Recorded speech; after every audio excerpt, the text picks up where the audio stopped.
It happened during a family gathering at my sister's house, where laughter filled the room and conversations overlapped like waves.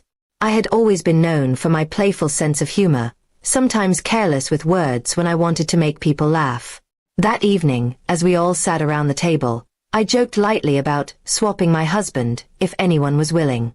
The remark was meant to be nothing more than a tease, but the ripple it caused was far greater than I ever imagined.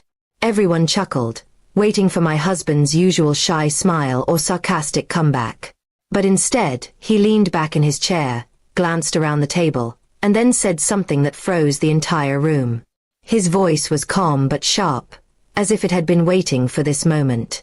"Maybe you should," he said, "because at least then someone might actually value me more than you do." The laughter stopped instantly. Forks froze midair. My own smile fell apart as his words cut through the air. My husband, who rarely raised his voice or showed irritation, had delivered a reply that silenced everyone. My sister looked down, my cousins shifted awkwardly, and even my father cleared his throat nervously. The silence burned hotter than any insult I could have imagined. I wanted to dismiss it as another joke, but his eyes didn't leave mine. They weren't filled with anger, just disappointment. For the first time, I realized that my careless words had been piling up over the years, and this was his quiet revenge. Instead of shouting, instead of making a scene, he had chosen a single statement that left me stripped of my pride in front of everyone. The evening limped forward, but the light-hearted mood never returned. When we drove home, I tried to explain, tried to laugh it off, but he didn't respond. His silence was heavier than his words had been. That night, I lay awake realizing that his reply had been more than just a defense. It was a mirror, reflecting how poorly I had treated him without even noticing. The next day, whispers began to spread. My relatives, who once enjoyed my bold humor, now looked at me differently. They spoke kindly to him, more cautiously to me. It was as if his words had revealed something deeper, something they had perhaps already suspected. My careless remark had backfired, and the revenge of his calmness had left me isolated. I tried to fix it, cooking his favorite meals, apologizing over and over, but he remained distant. He wasn't cruel, he didn't argue, but his quietness spoke volumes. It was his way of reminding me that trust and respect, once cracked, are not easily repaired. My punishment wasn't a storm of anger, but the cold distance of a man who had finally stopped trying to prove his worth to me.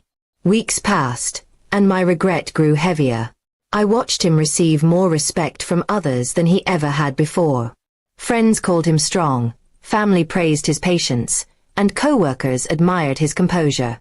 Meanwhile, I became the one everyone whispered about, the wife who mocked her own husband until his calm revenge silenced her. One evening, as we sat in the living room, I asked him directly if he still loved me. He didn't answer right away. Instead, he looked at me with tired eyes and said, "Love isn't the question. Respect is. And once respect is gone, love doesn't stand very long either." His words shattered me more than any fight could have. It was then that I realized revenge doesn't always come with shouting or anger. Sometimes it comes in the form of silence, in the form of dignity that shines brighter than any insult. My husband's quiet strength had not only silenced me but also made me face the truth of my own behavior. From that day I changed. Not because I feared losing him, but because I finally understood the weight of words and the power of respect. I stopped making careless jokes at his expense and started treating him as the man he truly was, worthy of value, honor, and love. His reply that night had been more than just a comeback. It had been a lesson, a warning, and a revenge that needed no noise. By leaving me to sit in the silence of my own thoughtlessness, he taught me what true strength looked like.